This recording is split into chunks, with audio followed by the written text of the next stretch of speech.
Alright, shalom. This is a message from the Israelite Brotherhood. Alright, Israelites. Man, I want to talk about Prophet Isaac. You know, Prophet Isaac and how he was under the protection of Almighty Yah. You know, all the prophets was, but during the worst famine, during the worst famine, Prophet Isaac didn't have to go to Egypt. Our father Isaac didn't have to go to Egypt during the famine and so forth because Almighty Yah was with him. And after he had already experienced the protection of Almighty Yah, when Prophet Abraham was told to, sacrifice him, and then, angel, told him, hey man, don't do that, and that was showing Prophet Isaac, that Almighty Yah don't want no human sacrifices and so forth. But I'm going to show how Prophet Isaac was under the protection of Almighty Yah during the worst famine. And then we're going to go back to Prophet Abraham's time to when he went in Egypt because it was a famine. Man, the worst famine, you know what I'm saying, in the land. And Prophet Abraham had went to Egypt to stay for a little while, man, until the famine was over, because it was a terrible famine during his time to make him, have to go to Egypt and so forth. And then, his son Isaac, Almighty Yah was with him, and then he didn't go to Egypt, but our father Jacob had to go to Egypt and so forth during the famine and so forth. So, man, I'm going to show how the Creator was with him. And let me see. And there was famine. Look, all right. Go to Genesis. Man, this would be Genesis 12. And then when, you get to Genesis 12, and Abram journeyed going still toward the south. And there was famine in the land. And Abram went down into Egypt to sojourn there. For the famine was grievous in the land. Look, the famine was grievous in the land. Well, this same famine gonna be around in Prophet Isaac time, but even worse in his time. And you know what I'm saying, I'm gonna show this.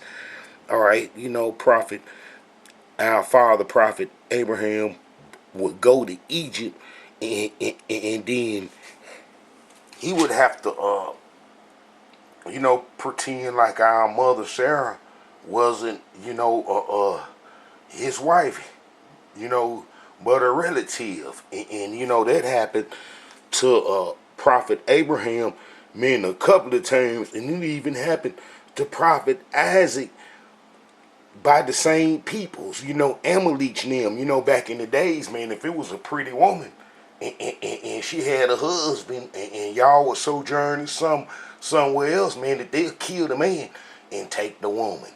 Man, they'll knock the man off. Man, the man got to go. They'll get the man and then take the woman. They'll unalive the male and then take the woman. That's just how it was, and the man had to be a real stand-up, strong man back then. The only ones that could make it that was unmanly is if they had a colony in a place and there was a bunch of them, and that was Sodom and Gomorrah. And when our father Abraham left Egypt, he went towards them ways, Sodom and Gomorrah. Over here, after he left Egypt and so forth, man, went down into the south, got some gold and some cattle from the folks in the south in the Sahara, and then he goes over this way and hang out over here, and then that's when Sodom and Gomorrah was over there by the Dead Sea, and then that will bring the Creator wrath on them. You know what I'm saying? I know they kind of probably hated to see him come over here, knowing that he worshiped Almighty Yah and that the angels was gonna follow him, and then how he went to Sodom and Gomorrah. And man, they got destroyed. And then he'll go and deal with Amalek, and I'm gonna explain who he was. But our father Abraham went to Egypt during the worst famine too, see? And there was famine in the land. And Abram went down into Egypt to sojourn there, for the famine was grievous in the land. And it come to pass, when he come to near the enter into Egypt, that he said unto Sarah his wife, Behold, now I know that thou art a beautiful woman. Man, in the Tanakh, man, I find out that word fair, man, it's going to say beautiful. Beautiful. But in the Christians translations, man, with the our history, man, they try to, paint the picture that the Israelites were some other ethnic groups than pigmented peoples and so forth. Even though we had a diversity of peoples of all different pigmentation as stated in the Tanakh, and some without pigmentation, and how color just wasn't a big thing and so forth. Your pigmentation, whether you had a lot or less and so forth. All right. Therefore it come to pass, when the Egyptians shall see thee, that they shall say, This is his wife, and they will kill me, but they will save thee alive. Say, I pray thee that thou art my sister, that it may be well with me for thy sake, and my soul shall live because of thee. And it come to pass that when Abram was coming to Egypt, the Egyptians beheld the woman that was beautiful. And then let me go find this in here. And then let's go find this in the Tanakh, man, and see what this look like. See what this history look like in the Tanakh. All right, we go to Genesis. Man, that'd be Genesis. All right, let me see, I was right on it. Genesis 12. Man, I turned right to it. Genesis 12. Let me get down to the 15 part. Let me see. And there was famine in the land, and Abram went down to Egypt to sojourn there. Look, this is the Tanakh, and it's the King James Version. We're going to see what that verse look like on 14. All right. And there was famine in the land, and Abram went down, meant to Egypt, to sojourn there. For the famine was severe in the land, and it was about to enter Egypt. And he said to his wife Sarah, I know what a beautiful woman you are. See, what a beautiful woman you are. You see what I'm saying? But over here, meaning, see, I know that thou are a fair woman meant to look up on. See, that's misleading, because the word fair can mean white and so forth. And man, I'm going to see if I can show this. Yeah, the word fair means white, but in the Tanakh, man, it says beautiful. Beautiful. You know what I'm saying? So, man, they can have all kind of misleading words, man, to try to give the impression that the Israelites were other than who they were. You know what I'm saying? So, fur, man, they got some meanings that is associated with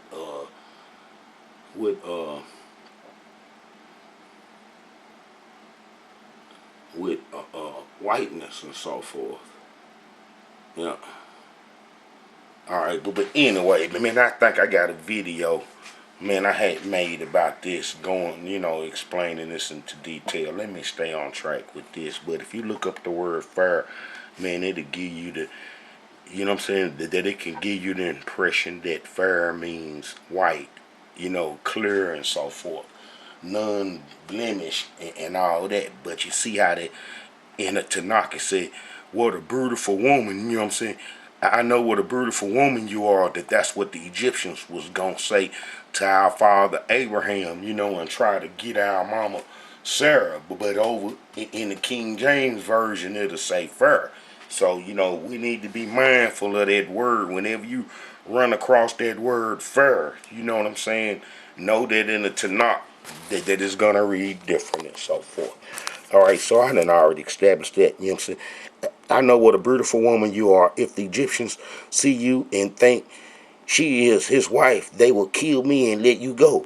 Please say that you are my sister, that it may go well with me because of you, and that I may remain alive thanks to you. When Abram entered Egypt, the Egyptians saw how very beautiful the woman was. See, Pharaoh's courtiers saw her and praised her to Pharaoh. And the woman was taken into Pharaoh's palace, and because of her it went well with Abram. He acquired sheep, oxen, asses, male, female slaves, she asses, and camels. But the Elohim afflicted Pharaoh and his household with mighty plagues on account of Sarah, the wife of Abraham. And Abraham sent for Abram and said, "What is this that you have done to me? Why did you not tell me that this was your wife? Why did you say, 'She is my sister,' so that I took her as my wife? Now she is your wife. Take her and be gone." And Pharaoh put men in charge of him, and they sent him off with his wife and all that he possessed, kicked him out of there. He was a Yah worshiper, and Almighty Yah pleaded Pharaoh because of that. But it was famine in the land, the reason why our father Abraham went down to Egypt. You know what I'm saying? In the first place. And then, as you read, me and I'm going to read this part, meaning about our father Abraham having contact with Amalek, and then our father Abraham build wells, got wells and so forth, and Almighty Yah was blessing him during the famine is that he can go dig well and find water, whereas the other folks couldn't. And then that same blessing was bestowed on Prophet Isaac, to where he went and dug for water during the famine, the worst famine, and he found water and prospered. You know what I'm saying? And that was real important, because water was your life back then in the BC days and AD days also. And that if you didn't have no water, you couldn't survive. Your livestock couldn't survive. You couldn't grow or anything. But that the Creator blessed Prophet Isaac, meaning he grew bigger than everybody else around him when he sojourned in Ger. And the Philistines and them so forth, the Canaanite tribes, they didn't like it. They didn't like it because everywhere he dug well. They even stopped up some of his father's Abraham wells and so forth in Beersheba, and Prophet Isaac went and dug them back up, and they produced water, and he gave them their same name, and he prospered. And then them heathens seen that Almighty Yah was with him, and they dared not touch him. They dared not touch him, like the Egyptians dared not touch Prophet Abraham. They dared not touch him. All right, so we know that Prophet Abraham went to after he left Egypt, he would go to Sodom and Gomorrah, and get them destroyed. And even though the cry went up to Almighty Yah with the wickedness that they was doing in Sodom and Gomorrah, but it sure enough sealed their faith when Prophet Abraham went that way, and then the angels go with him and so forth. All right, I'm gonna start at 20 in the Tanakh with our father Abraham sojourning in Ger and Amalek. But I didn't go into the story Sodom and Gomorrah. I got a video dealing with its history and so forth. All right.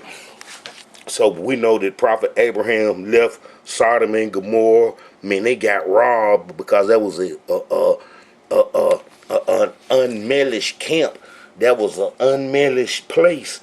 And a lot of wickedness was going on. And we know that Lot, Prophet Abraham's nephew, them went there, and then when they was in the city, that the folks surrounded the city, and Lot tried to get him his daughters, and they didn't want the daughters, and how they wanted the angels that had came there to destroy them, and how they wanted to do them bad, and then how that they was eventually destroyed, and how Prophet Abraham and them and Lot and them, Lot got on down, and Prophet Abraham would go on towards the promised land in the south where he was, told he would get the land, and then this one will pick up at Abraham journeyed from there to the region of the Neb and settled between Kadesh and Shur while he was sojourning in Gur.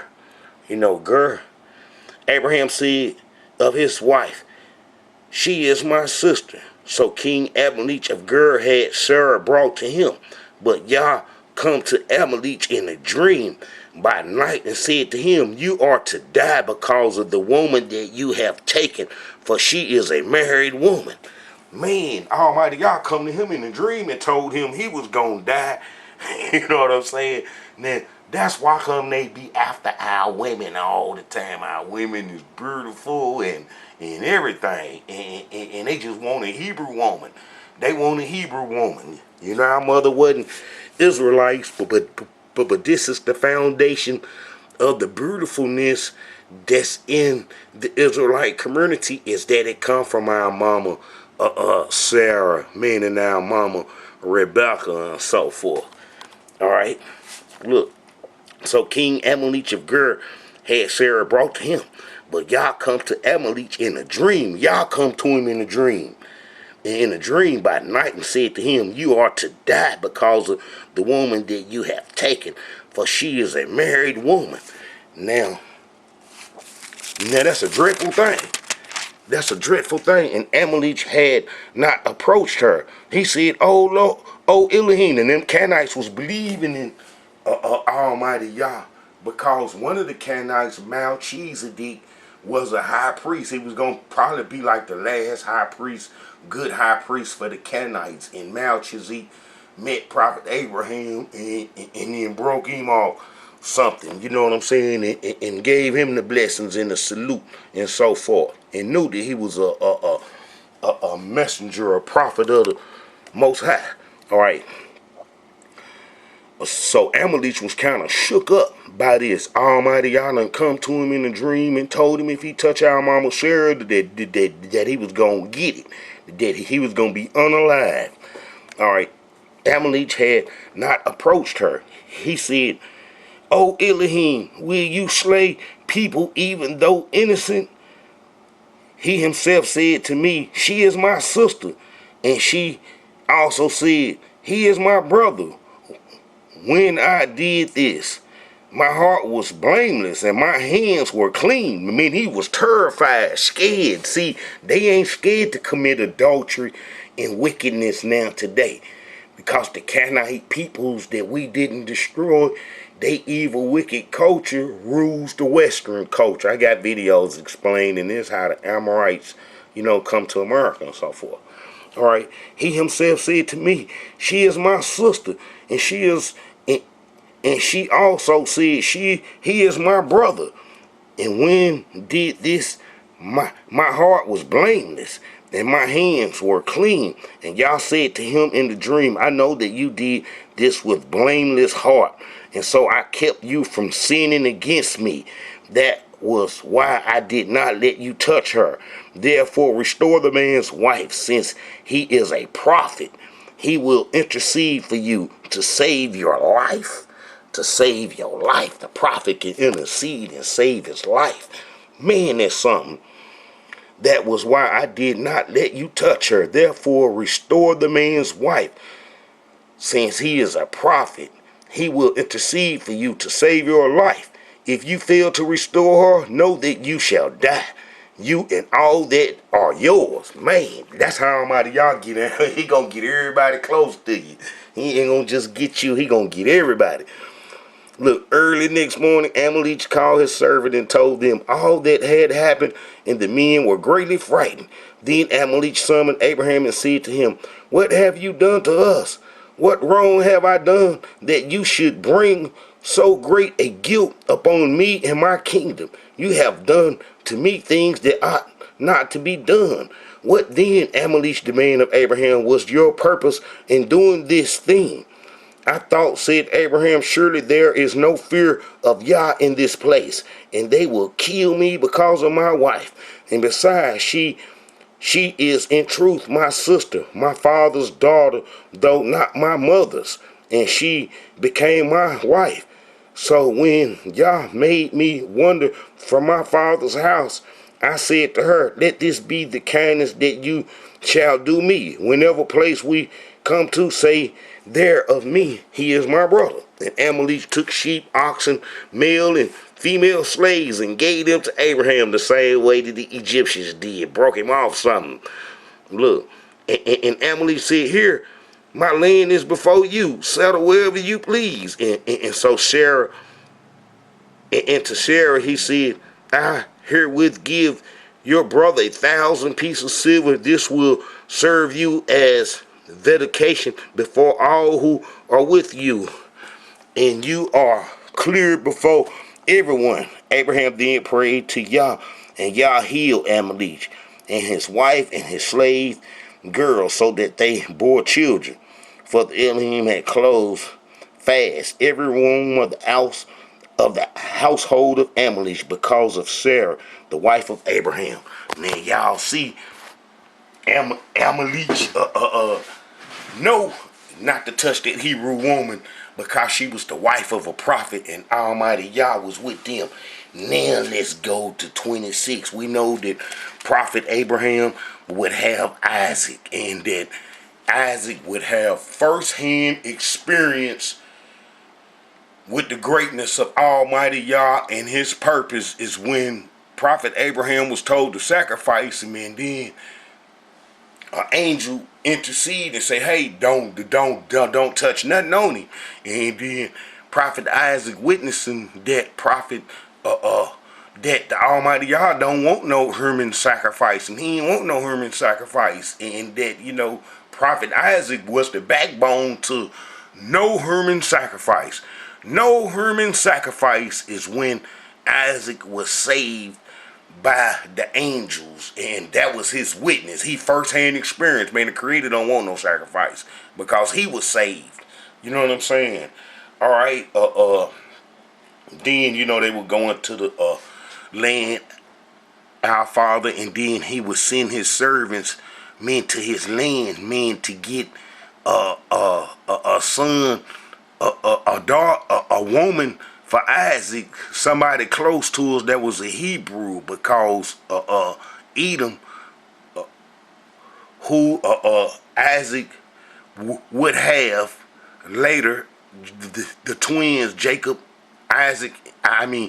Esau and Jacob. It is a known fact that Esau would go over to the Canaanite tribes and so forth, and try to default our heritage in the land that the Creator told Prophet Abraham, and how Prophet Isaac stayed fast in the land even during the famine times and so forth, and how he didn't go to Egypt. Now it's the same famine that was in the land when Prophet Abraham was there.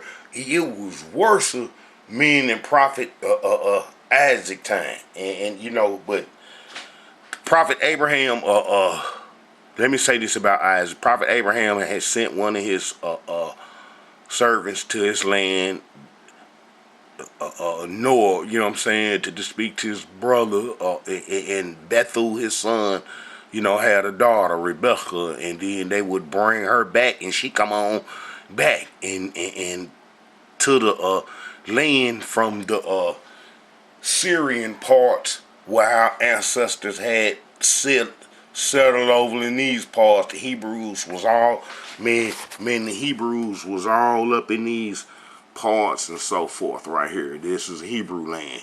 Hebrews all up in here. And then, our father Abraham would send his servant, and then he would get a Rebecca from, our family stock, the Hebrew family stock, and she would go back and get what our father Isaac, and then our father Isaac, would, be in the land of Gur, where his father Abraham was, and the wells and so forth that he had built in the land, because Amalek told him, hey man, you stay where you want to, after Almighty Yah intervened in his life, in his dreams and so forth, shook him up when he had took our mama Sarah and thought he was going to have his way, and it didn't happen. Look, so now we dealing with Prophet Isaac.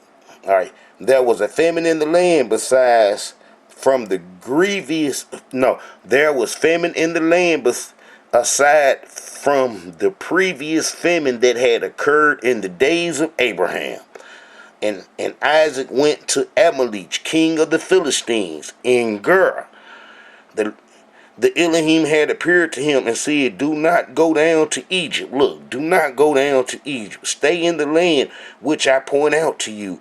Reside in this land, and I will be with you and bless you. And I will assign all these lands to you and to your heirs, fulfilling the oath that I swore to your father Abraham.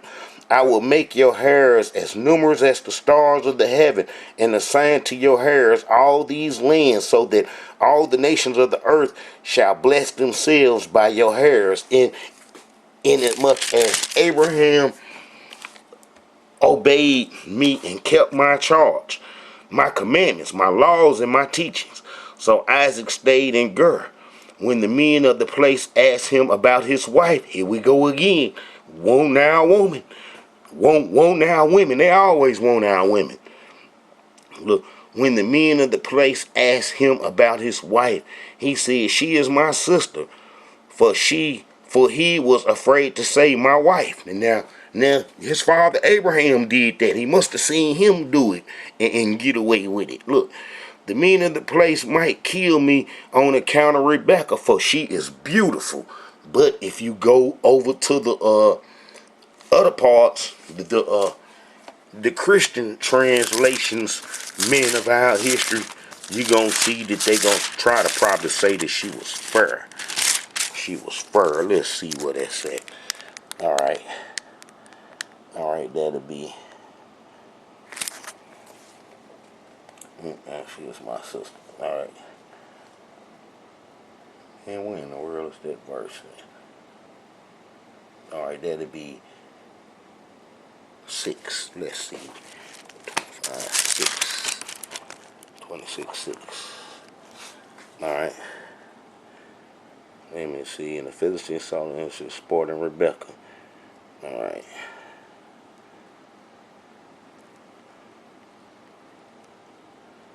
For sure to say that she was fair. If I can find it, that's 26.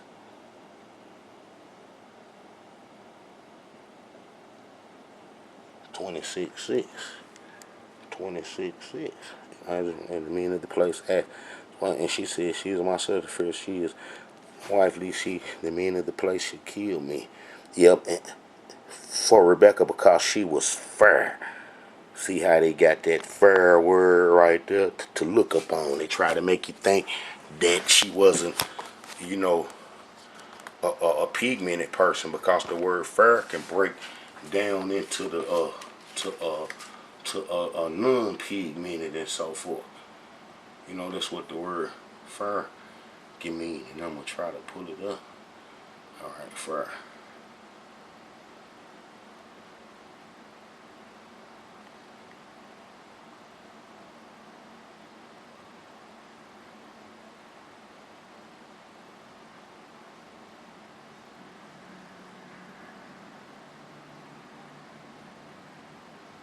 Bright, clear, sunny, cloudless, white.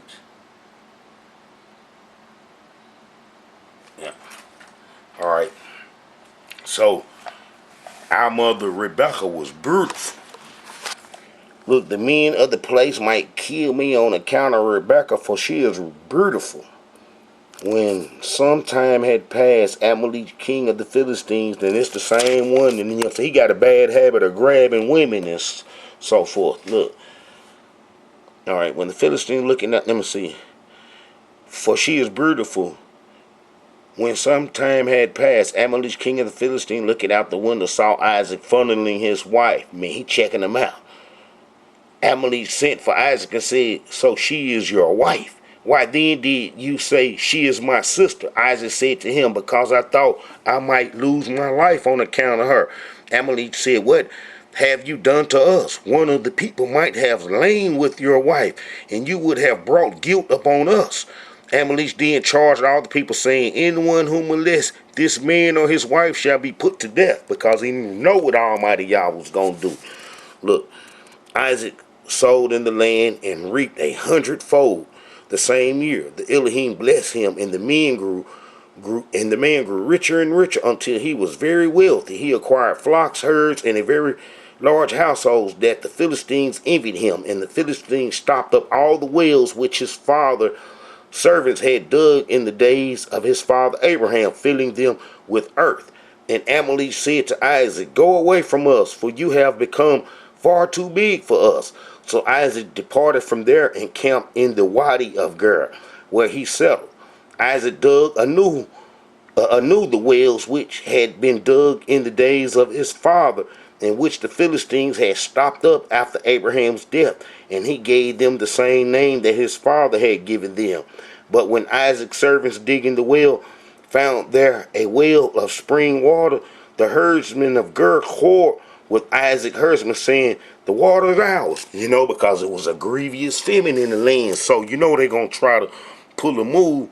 He named that well Esek, because they contended with him, and when they dug another well, they disputed over that one also. So he named it Sitnah.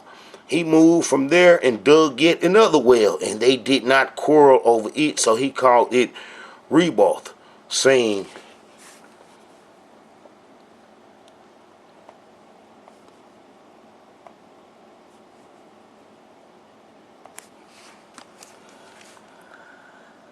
now at last the Elohim had granted us ample space to increase in the land. From there he went up to Beersheba. That night the Elohim appeared to him and said, I am the Elohim of your father Abraham. Fear not, for I am with you, and I will bless you and increase your offspring for the sake of my servant Abraham. So he built an altar there and invoked the Elohim's name. Isaac pitched his tent there, and his servants started digging the well. And Amalek came to him from Ger with Ahaz his counselor and Picho chief of his troops. Isaac said to them, why have you come to me, seeing that you have been hostile to me and have driven me away from you? And they said, we now see plainly that the Elohim has been with you, and we thought that there be a sworn treaty between our two parties, between you and us. Let us make a pact with you that you will not do us harm, just as we have not molested you, but have always dealt kindly with you and sent you away in peace. From now on, be you blessed of the Elohim. Then he made for them a feast, and they ate and drank. And early in the morning they exchanged oath. Isaac then bade them farewell, and they departed from him in peace. That same day Isaac's servant came and told him about the well they had dug, and he said to him, we have found water. And he named it Shabbat. Therefore the name of the city is Beersheba to this day. Beersheba to this day. When Esau was 40 years old, he took to wife Judith, the daughter of Beri the Hittite, and Bishmath, daughter of Elon the Hittite, and they were a source of bitterness to Isaac and Rebekah. Our mother Rebekah would save the Israelite nation by sending our father Jacob in there to get the blessings before our father Isaac passed away.